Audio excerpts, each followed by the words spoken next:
오늘은 자동차 상식 알아봅니다. 김경배 교통위원 함께하죠. 안녕하십니까? 네, 안녕하십니까? 네.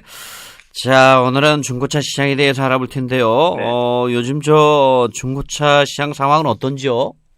네, 현재 알려진 바로는 중고차 시장은 신차 시장의 2배 규모에 달한다고 하는데요. 예. 최근에는 또 수입 중고차까지 홈쇼핑에서 판매될 정도가 됐습니다. 예. 그래서 경기 침체라는 하향 곡선도 중고차의 호기로 작용되면서 SUV나 또 RV 차종 인기가 꽤 높은 것 같습니다. 예. 그런데 이런 선호도와 매물량을 보게 되면요, 수평이 아닌 극과 극을 이루고 상황이 되고 있습니다.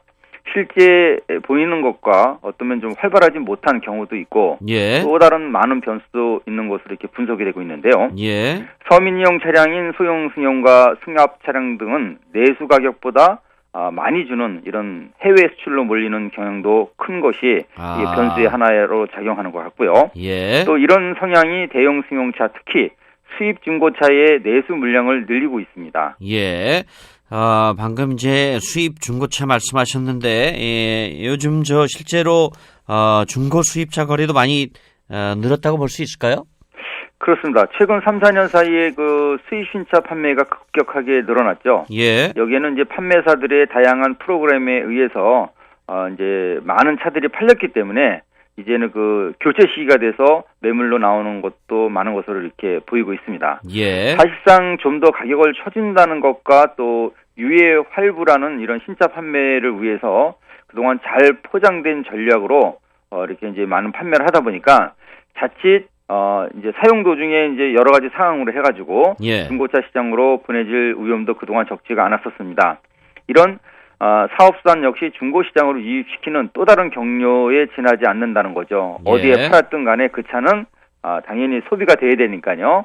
그리고 2009년에 판매를 급증시켰던 또 유해활부 차들이 이제 만료 시기가 되면서 중고차 시장에 대량으로 쏟아지는 시점으로 볼 수도 있겠습니다. 예. 그래서 이제 수입차 판매량의 10%라는 그런 이제 지난해의 분석 결과를 보게 되면 소비자들이 좀 그동안 간과하지 않았나 이런 부분을 볼 수 있겠는데요. 예. 3천만 원에서 시작되는 저가형 수입차 가격대도 소비자를 현혹시키기에 충분했습니다. 그리고 또 중형 이상 국산차와 SUV 고급형을 선택했을 때 그 가격대가 3천에서 4천만 원대라는 거죠. 예. 그래서 이런 점과 맥을 같이 한 부분으로 이제 분석이 되고 있는데요. 만약에 4천만 원 정도를 예상한 소비자라면 예. 소형 수입차를 구매할까 이런 고민을 겪게로 또 유도하는 이런 그동안의 광고도 하나의 상술로 작용하고 있었기 때문입니다. 이런 현실에서 비록 10%라고는 하지만 수입차 시장 점유율과는 달리 우리나라의 국민들이 차량을 구매하는 금액의 40% 정도를 수입차로 견인시키는 그동안의 역할이 되고 말았습니다. 예. 수입차들이 목표한 앞으로 이제 15%대의 시장 점유율로 만일에 가게 된다면 예. 전체 차량 구매 금액의 약 60%가 아마 수입차로 가지 않나 이렇게 볼 수도 있고요. 예. 이는 곧 수입차 점유율이 높아지는 만큼 중고차 매물도 상대적으로 늘어난다 이렇게 직결될 수도 있습니다. 예, 물론 사실 지금 듣고 계신 분들 중에서도 나도 수입차 좀 타봤으면 좋겠네 이런 생각을 하실 분도 계시겠습니다만, 네. 중고 고가 수입차를 살 것 같으면, 네. 저 개인적으로도 그렇고 또 몇 분도 듣고 계신 분들 중에서도 그럴 것 같은데 국내산 새 차를 구입하는 게 낫다 이렇게 생각할 것 같은데 어떻습니까? 저도 그렇게 생각이 됩니다. 그렇죠. 그러면 이제 수입차는 워낙 고가이기 때문에요. 예. 강가 상각폭도 상당히 큽니다. 그리고 대형 차일수록 이제 인기가 없다 보니까 중고차로서 그것이 이제 가격은 더 하락이 되죠. 그래서 유명한 독일 차종 몇몇을 제외하면 사실상 동국 국산차보다 수입 중고차가 더 싼 경우도 많습니다. 예. 동국 비교는 가격 차도 상당히 줄게 되죠. 좀 더 구체적으로 표현한다면 내구 품질과 안전도의 부정인식은 어떻게 이제 우리 국산차로 그동안 많이 몰려 있었지만요. 사실은 그렇지도 않습니다. 예. 수입차를 타보지 않으면 비싼 부품과 또 고질적인 문제, 특히 보증 기간이 끝나면서 여러 가지 터지는 이제 부품 교체라든가 수리 이런 부분이 잘 알려지지 않았기 때문에 예. 수입차, 특히 중고차를 선호하는 경향도 있다고 보는데 이 점은 꼭 유념할 필요가 있습니다. 예. 또 요즘 그 계속되는 화재 결함에 묻힌 이런 단점만이 아니고요. 이제 수입차들이 좋아하는 것은 이제 고출력에 순발력 좋고 뭐 여러 가지 이런 것들을 따지지 않습니까? 근데 이런 고출력을 발휘하는 데 따른 다양한 문제도 동반되고 있습니다. 예를 들어서 고열과 고압 발생에 의한 오일 누유 등의 이런 누유 현상, 예. 배트켓을 주변에 오일이 묻어나고 흐르고 이런 것은 아마 고질적인 병폐가 아닌가 이렇게 생각이 됩니다. 예. 하지만 많은 중고차 소비자들은 연식이 조금 오래돼도 또 엔진과 파워트레인 또 내구 품질들이 우수하다고 믿고 있는 것도 사실입니다. 예. 그래서 중고차의 경우 차체 강성과 안전도는 좋다고 해도 운행하는데 전혀 지장이 없다는 것은 잘못된 정보라고 할 수 있겠고요. 예. 결과적으로 잘못된 인식이 중고 수입차로 눈을 돌리게 하는 그런 계기가 된다는 점입니다. 예, 그렇군요. 보통 이제 중고차는 딜러를 통해서 이렇게 구입을 하는데, 네. 조회 수수료 같은 게 낮아지면 이제 직접 거래하는 분들도 계실 것 같아요. 네. 더 늘어날 것 같은데, 요즘은 주로 어떤 방식으로 중고차 거래가 이루어집니까? 그래서 이제 먼저 말씀드릴 거는 국토교통부가 이 중고차 거래에 대한 미끼 매물이라든가 네. 여러 가지 이제 아직도 이제 안착이 안 되고 불법성이 좀 많기 때문에 고민거리가 많습니다. 하지만 이제 국민들이 중고차를 이제 사기 위해서는 또 팔기 위해서는 중고차로 이 시장을 찾게 되는 것이 우리 현실인데요. 가장 보편적인 추세는 온라인이죠. 그래서 예. 이른바 미끼 매물 등의 문제가 심각하다 보니까 온라인 매체를 통해 구매하는 것은 위험도가 상대적으로 낮다 이렇게 보는 건데요.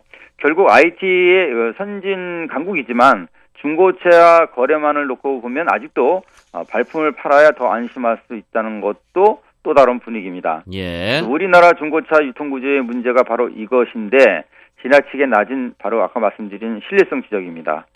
사고 조회만으로 차량의 이력을 믿을 수 있는 수준으로 조회할 수 있는 것이 돼야 되는데 예. 아직은 좀 부족하다는 거죠. 예. 예전에 그 방송에서도 크게 다뤘던 문제처럼 동일한 차를 딜러끼리 서너 번 팔고 샀는데 예. 차량 점검표에는 수리한 부분이 다 달랐다는 겁니다. 예. 이런 점들이 바로 신뢰도를 추락시키는 한 원인이 되고 있고요. 예. 또한 일부 차량의 경우 반파돼서 고철로 이제 돼 있는 거죠. 이런 차량들을 한 대는 전면이 다쳤고 또 다른 차는 후면을 다쳤을 때 이 두 예. 부분을 잘라서 한 대로 용접을 해서 판매한 경우 이런 것들도 옛날에는 자주 있었습니다. 예. 그리고 중고차를 구매할 때는 되도록 많은 사람들의 조언을 받도록 하는 것이 좋고요. 예. 또 중고차 시장에 가는 날 바로 차를 구입하겠다는 이런 조급한 마음을 좀 뒤로 미뤄두고 예. 여유를 갖고 시장 조사를 충분히 해보는 것이 좋겠습니다. 네, 그래야 되는데 이제 차를 사야겠다 맘먹으면 또 기다리는 게 그게 좀 지루하거든요, 그죠? 그렇죠, 맞습니다. 심리죠. 예, 네. 예. 그러면요, 이 딜러를 통해서 구입할 때하고 직접 할 때 이 차이가 좀 가격 차이가 좀 있겠죠? 당연합니다. 예, 어느 정도나 예. 예, 그 차종에 따라 다 다르지만요. 중고차 딜러들이 선호한 차들은 주로 3년 미만의 인기 차종들로 이렇게 국한될 수밖에 없습니다. 예. 왜 그러냐면은 그 밖의 차종은 딜러 매입가격이 크게 떨어지는데 그 이유는요. 딜러 마진을 보통 10% 정도로 이렇게 보는 원칙이 있기 때문인데요. 예. 매입 후 단가에 판매될 수 있는 차종은 바로 그 2, 3년 된 인기 차종이라고 보기 때문에 예. 이런 차들에 대해서는 한 10%의 원칙을 두고 있는 거고요. 예. 그 밖의 차들은 20% 이상을 보는 점도 또 이제 소비자 입장에서는 구매 가격이 높아지는 이유가 되고 있습니다. 예. 여기에 매장 주차비와 또 관리비 또 판매 수수료의 수리비 가세도 가격 변수 요인이 되고요. 예. 또 위탁 판매가 아닌 업장에서 만일에 현장에서 즉시 구매를 한다면 이 구매했던 그 현찰로 지불한 가격이 판매할 때 가격을 높이는 이런 격차의 원인이 됩니다. 예. 때문에 소비자의 그 아까 말씀드린 유인 역할을 하는 허위 매물 위험이 적은 온라인을 통한 개인 거래가 더 현실적일 수 있다 이런 얘기가 나오고 있는데요. 예. 한마디로 정의해 보자면요, 구매할 때는 최고의 가격을 쳐주고 또 반대로 판매하는 때, 그러니까 중고차 사는 사람 입장에서는 최하 가격으로 이렇게 뭐 판매를 하겠다. 예. 이런 문구를 내건 캐치프레이즈가 꽤 있는데 예. 이건 사실상 형평과 이치에 맞지 않는 얘기입니다. 예. 지금 저 중고차 매매상 하시는 분 들으시면 좀 열받겠는데요. 그러면은 직접 거래를 하려면 네. 뭐 여러 가지 이제 서류도 그렇고 점검해야 될 것들이 있을 거 아니에요. 네네. 연식 외에 또 어떤 것들을 따져봐야 됩니까? 네, 지금 우리가 이제 개인적으로 볼 수 있는 건 연식, 이게 굉장히 중요한 포인트로 보고 있습니다. 네. 그래서 이제 하지만 개인 간의 거래의 경우는요, 이전 차주가 전문가가 아니죠. 그러다 보니까 이분이 그동안 차 상태를 어떻게 관리를 했나, 이걸 파악하기 어려운 점도 있습니다. 예. 그래서 연식과 주행거리를 중시하는 중고 차량 가격 기준에서 5년 이상 된 차, 또 주행거리가 10만 킬로를 넘으면 예. 가격도 상대적으로 좀 낮아지는 그런 경향이 알겠습니다. 큽니다. 오늘 여기까지 하겠습니다. 제가 시간을 못 봤네요. 네, 네. 너무 많이 넘었는데요. 예, 감사드리고요. 예, 네. 고맙습니다. 네, 감사합니다.